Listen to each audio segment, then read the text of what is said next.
Hello, আমি আপনাদের shrimp কাবাব করে দেখাবো। খুব ছোট ছোট চিংড়ি মাছ নিয়ে নিয়েছি।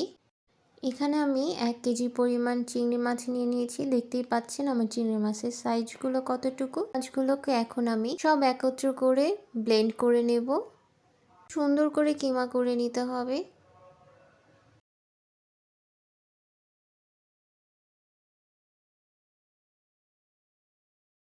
কিমা করলে আমার মিক্সিংটি এইরকম দেখাবে। দেন আমি একে একে সব কিছু মিক্স করব। এখানে আমি প্রথমে হলুদ গুঁড়ো নিয়ে নিচ্ছি পরিমাণ মতো।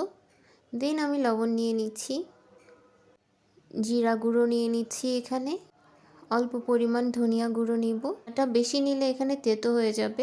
দেন আমি পেঁয়াজ কুচি নিয়ে নিচ্ছি, কাঁচামরিচ আমি ছোট ছোট করে কেটে নিয়েছি, এখানে দেখতেই পাচ্ছেন।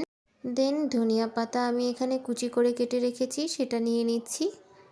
সব ইনগ্রিডিয়েন্টস একসাথে নিয়ে আমি এখানে মিক্স করব। খুব সুন্দর করে মিক্স করে নিতে হবে। আমি প্রথমেই সবগুলো মিক্স করে দেন এখানে দুটো টোস্ট, ড্রাই টোস্ট যেগুলো আছে আমি সেগুলো সুন্দর করে ব্লেন্ড করে নিয়েছি। আপনারা চাইলে এখানে ব্রেড ক্রাম্ব নিয়ে নিতে পারেন। আমি এখানে ড্রাই টোস্টটাই নিয়ে নিয়েছি। খুব সুন্দর করে মিক্স করে 10 মিনিটসের জন্য আমরা রেখে দেব। রেখে দিলে অনেকটাই ফ্লাপি হয়ে আসবে। আমরা এটাকে খুব সুন্দর করে হাতে অয়েল ব্রাশ করে কাবাবের স্টাইলে গোল গোল করে নিতে পারি। আপনারা যে কোনো শেপেই করে নিতে পারেন। দেখতেই পাচ্ছেন আমি শেপগুলো এইরকম করে নিয়েছি। খুবই সুন্দর একটি কালার চলে এসেছে, দেখতেই পাচ্ছেন। খুব আলতো হাতে খুব সুন্দর করে একটু সময় নিয়ে কাজটা করতে হবে।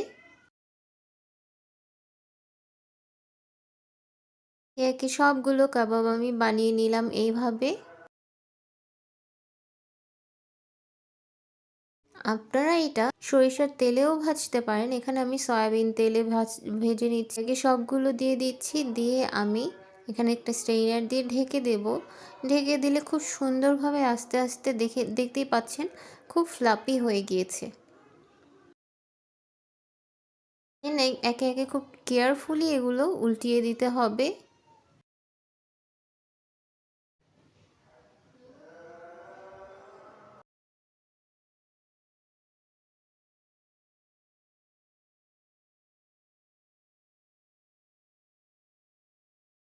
So here is my shrimp kebab. আপনারা এটা টমেটো ক্যাচাপের সাথে করতে পারেন, ভাত এর সাথে খুব সুন্দরভাবে আপনারা পরিবেশন করতে পারেন। If you like my video please like and subscribe my channel.